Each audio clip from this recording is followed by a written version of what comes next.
இந்த கூட்டத்தினுடைய நோக்கம் புரட்சி தலைவர் தங்கத்தாரகை தமிழகத்தின் வேலு நாச்சியார் மக்கள் போற்றும் தலைவி நம்முடைய அம்மாவின் 78வது பிறந்த நாள் விழாவை விமர்சையாக கொண்டாடும்.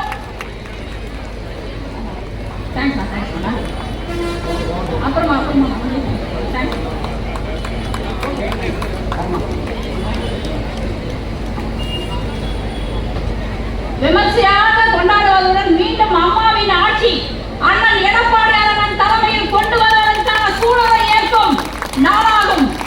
புரட்சி தலைவர் எம்ஜிஆர் கட்சி தொடங்குவதற்கு முன்னால் காலில் அண்ணா சாலையில் தன்னுடைய அண்ணன் சக்கரபாணி அண்ணனோடு சென்று கொண்டிருந்த போது அப்போது பலமாக மழை பெய்து கொண்டிருக்கிறது.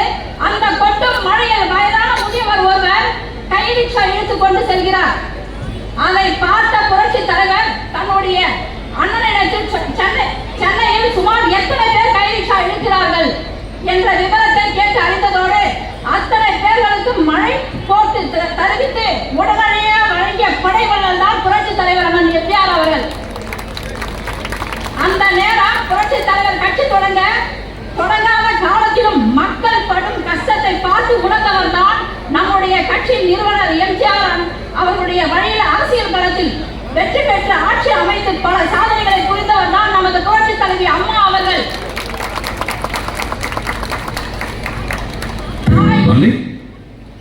தாய் 8 அடி பாய்ந்தால் குட்டி 16 அடி பாயும் என்பது பழமொழி. அந்த பழமொழியை நிரூபித்து காட்டியவர் நம் புரட்சி தலைவி அம்மா அவர்கள். அம்மா ஆட்சிக்கு வந்து மக்கள் நன்மைக்காக தீட்டிய திட்டங்கள் எண்ணிலடங்காதவை.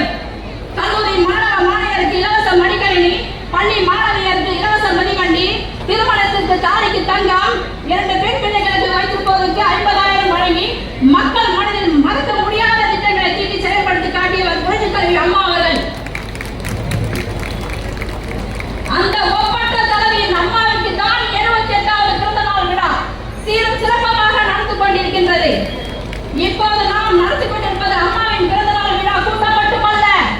இந்த கூட்டத்தின் மூலமாக வர இருக்கின்ற 2026 ஆண்டு தேர்தலில் மக்கள் சேவையில் அம்மாவை போலவே களத்தில் முன்னின்று வெற்றி பெறுவதற்கு வியூகம் அமைத்து புரட்சி தமிழர் நமது கழக பொதுச் செயலாளர் அண்ணன் எடப்பாடியார் அவர்களின் சாதனைகளை முன்மாதிரியாக எடுத்துக் கொண்டு சென்று மக்களுக்கு நல்ல பல திட்டங்களை செயல்படுத்தி வருகிறார். அந்த சாதனை பட்டியலில் தேர்தல் வாக்குறுதி என்னவென்றால் இலவச பசுமை திட்டம், ஆண்டுக்கு 3 சிலிண்டர், ஆட்டோ ஓட்டுநருக்கு ரூபாய் 75,000 மானிய விலையில் ஆட்டோ வழங்கப்படும், மகளிர் உரிமை தொகை மாதந்தோறும் 2,000 ரூபாய், ஆட்சி அமைந்தவுடன் ரூபாய் ஒவ்வொரு குடும்பத்துக்கும் 10,000 ரூபாய். இது போல அம்மா சொன்ன திட்டங்கள், அதற்கு மேலும் பல திட்டங்களையும் அண்ணன் எடப்பாடியார் அவர்கள் நிறைவேற்றுவார். அவருடைய சாதனைகள் இன்னும் மேலும் மேலும் சொல்லிக்கொண்டே போகலாம், மேலும் மேலும் சொல்லிக்கொண்டே போகலாம். இந்த நல்ல நாளில் புரட்சி தமிழர் அண்ணன் எடப்பாடியார் அவர்களை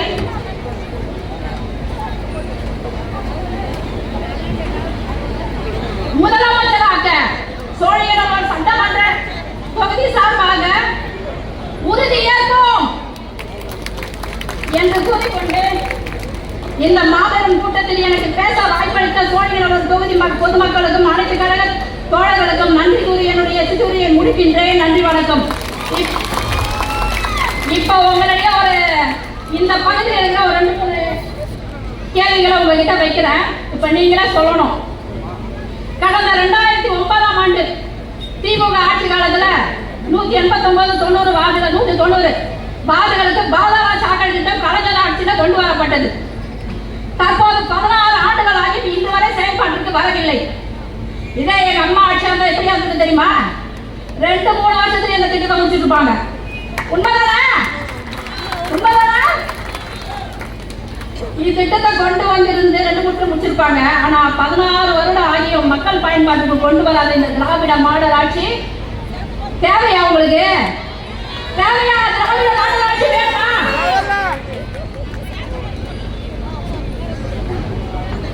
பள்ளிக்கரணை சிவன் கோயில இருந்து பாத்தீங்கன்னாக்கா ஜெருசலம் காலேஜ் வரைக்கும் காலையில சரி மாலையில சரி பள்ளி கல்லூரி மாணவர்களுக்கு வேலைக்கு போறவங்களுக்கு சரி எல்லாருக்குமே சரி டிராபிக் கஷ்டப்படுறாங்க தானே டிராபிக். நீங்க பாக்குறீங்கல்ல, இப்ப கூட பாத்தீங்கன்னா டிராபிக் தான். ஸ்கூலுக்கு பிள்ளைகளை கூட்டி போறதுக்கு 8:30 மணிக்கு ஸ்கூல் போனோம்னாக்கா எத்தனை மணிக்கு கிளம்புறீங்க? 7 மணிக்கெல்லாம் கிளம்பி பிள்ளைய கிளம்பி கூட்டிட்டு போக வேண்டியதா இருக்கு. சோ பிள்ளைங்க சாப்பிட்டாங்களோ சாப்பிடலையோ தெரியல. காலையில 6 மணிக்கு ஆரம்பிச்சாக்க 11 மணி வரைக்கும் டிராபிக் இந்த பகுதியில. 5 வருடங்களாகி இப்பகுதி வசிக்கும் மக்கள் மிகவும் சிரமத்துக்கு இருக்காங்க. இப்படிப்பட்ட சிரமமான இடத்துக்கு இந்த திராவிட மாடல் ஆட்சி தேவையா? சத்தமே இல்ல. இந்த ஆட்சி வேணுமா? திராவிட மாடல் ஆட்சி 180, 189, 190, 191 வார்டுகள்ல எங்க பார்த்தாலும் மழைநீர் வடிகால் தேவை. ஆனா மழைநீர் தேங்கி இருக்குது, மழைநீர் வடிகால் தேவை. அங்க மழைநீர் வடிகால் வேணுன்ற இடத்துல போடாம வேணான்ற இடத்துல மழைநீர் வடிகால போட்டு இப்போ நிறைய இடத்துல தண்ணி நிக்கிறது. இப்ப இந்த திராவிட மாடல் ஆட்சி உங்களுக்கு வேணுமா? சத்தமா கேட்கல. இந்த ஆட்சி திராவிட மாடல் ஆட்சி வேணுமா? தற்போது சோழிங்கநல்லூர் தொகுதிக்கு உட்பட்ட பகுதியில் பட்டா வீடுகளுக்கு காமகோடி நகர் ஐஐடி காலையில சமுதாய நலன் கொஞ்ச நாளைக்கு ஒரு 10 நாளைக்கு முன்னாடி கொடுத்தாங்க. ஒரு 200 பேருக்கு பட்டா கொடுத்தாங்க. ஆனா சோழிங்கநல்லூர் தொகுதியில் 20,000க்கும் மேற்பட்ட குடும்பங்களுக்கு இன்னும் பட்டா இல்லை. இந்த 5 ஆண்டுகள்ல பல இடங்களில் உங்களுடன் முதல்வர் போன்ற முகாம்கள் மனு கொடுத்தோம், இதுவரை கொடுக்கவில்லை. தற்போது தேர்தல் வருவதால ஒரு 200 பேருக்கு கண்துடைப்பா அந்த பட்டாவை கொடுத்துட்டு நாங்க திருப்பி ஆட்சி வந்தா உங்களுக்கு யாரும் பட்டாவை கொடுக்கணும்னு சொல்றாங்க. கொடுப்பாங்களா? சத்தமா சொல்லுங்க, கொடுப்பாங்களா? இந்த திராவிட மாடல் ஆட்சி வேணுமா உங்களுக்கு? அப்போ நீங்க முடிவெடுக்கணும். தமிழ்நாட்டிலேயே பெரிய தொகுதி சோழிங்கநல்லூர் தொகுதி தான்.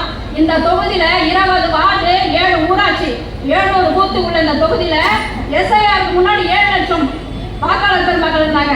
எஸ்ஐஆருக்கு அப்புறம் 5 லட்சம் வாக்காளர் பெருமக்கள் இருக்காங்க. நான் இந்த பள்ளிக்கான பகுதியில் 3 மட்டத்துல தான் இன்னும் குறைக்கு ஒரு சிம்பிளா எடுத்து சொன்னவங்க கிட்ட பாத்தீங்கன்னா இந்த தொகுதியில நிறைய குறைகள் இருக்கு. என்னால கூற முடியல. ஏன்னா நேரத்தை கருதி எங்க தலைவர்களா பேச இருப்பதனால உங்கள்கிட்ட இருந்து அன்போடு விடைபெறுகிறேன். நன்றி, வணக்கம்.